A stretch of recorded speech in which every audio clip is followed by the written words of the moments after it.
Maze Prison, also known as Long Kesh, was one of the most secure prison facilities in Europe, designed to house paramilitary prisoners during the Troubles in Northern Ireland. The prison was infamous for its H-blocks, where each block was divided into 4 wings, with each wing containing 25 cells.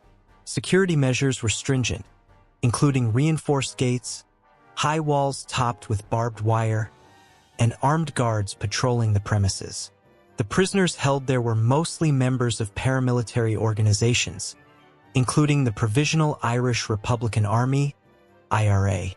The prisoners involved in the 1983 escape were a determined and resourceful group of IRA members, many of whom were serving long sentences for serious crimes such as bombings, shootings, and other acts of violence. They were known for their ability to plan and execute escapes from other less secure facilities, and their transfer to the maze was meant to thwart any further attempts. The planning for the escape began months in advance. The IRA prisoners were meticulous in their preparations, utilizing every opportunity to gather intelligence and acquire the necessary tools. They smuggled in small weapons such as guns and knives piece by piece. These were hidden in various locations within the prison, such as in hollowed-out books, food containers, and other everyday items. Communication was key to the success of the plan. The prisoners developed a sophisticated network to relay messages and coordinate their efforts. They used a variety of methods, including secret notes passed during meals or recreational time, and coded messages hidden in seemingly innocuous letters from outside the prison. The prisoners also established a chain of command, with each member assigned specific roles and responsibilities. One of the crucial elements of the plan was the fabrication of keys to unlock the internal doors of H-Block 7. The prisoners carefully observed the movements and routines of the guards, noting which keys were used for which locks. They managed to create makeshift copies of these keys using materials they had smuggled in or scavenged within the prison. These makeshift keys were tested repeatedly to ensure they would work without raising suspicion. On September 25, 1983, the escape plan was set into motion. The first stage involved taking control of H-Block 7. A group of prisoners overpowered the guards in the control room, using smuggled weapons to subdue them quickly and quietly. The guards were then tied up and gagged to prevent them from raising the alarm. The prisoners donned the guards' uniforms and armed themselves with the guards' weapons, making it easier to move through the prison without attracting attention. At the same time, other groups of prisoners began unlocking the internal doors using the fabricated keys.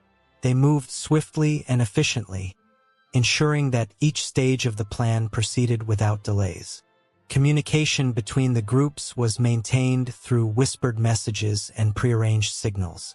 The escape coincided with a scheduled food delivery, which was a critical part of the plan.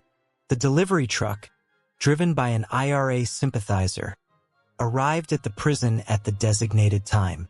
The prisoners hijacked the truck and forced the driver to comply with their instructions. They loaded themselves into the back of the truck, using it as a means to reach the main gate. To create further confusion and reduce the likelihood of immediate detection, some prisoners pretended to be injured or ill, adding to the chaos. As the truck approached the main gate, a gun battle ensued between the escaping prisoners and the prison staff. The guards, taken by surprise, were unable to prevent the truck from breaking through the gates. The prisoners then scattered in different directions, taking advantage of the confusion to make their escape. Of the 38 escapees, 19 were recaptured within a few days. The remaining 19, however, managed to evade capture and fled to various safe locations. Some made their way to the Republic of Ireland, where they received support from sympathetic individuals and organizations. Others traveled to mainland Europe, using forged documents and the assistance of IRA networks to avoid detection. A few even reached the United States, blending into communities with the help of supporters. The Maze prison escape had significant political and security repercussions. It was a major embarrassment for the British government and the prison authorities, leading to an overhaul of the prison security system.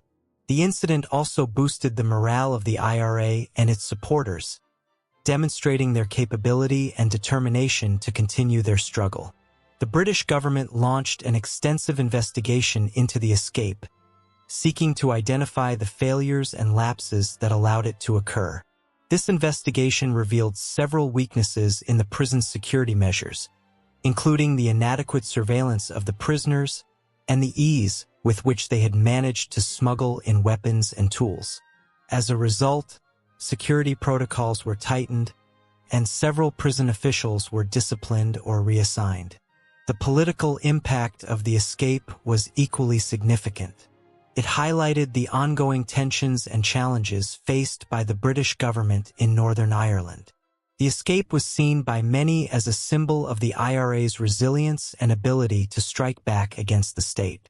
It also underscored the deep-seated issues that continued to fuel the conflict, including the treatment of paramilitary prisoners and the broader struggle for political and civil rights. In the years following the escape, the Maze prison remained a focal point of controversy and conflict. It continued to house paramilitary prisoners until its closure in 2000 as part of the peace process that led to the Good Friday Agreement.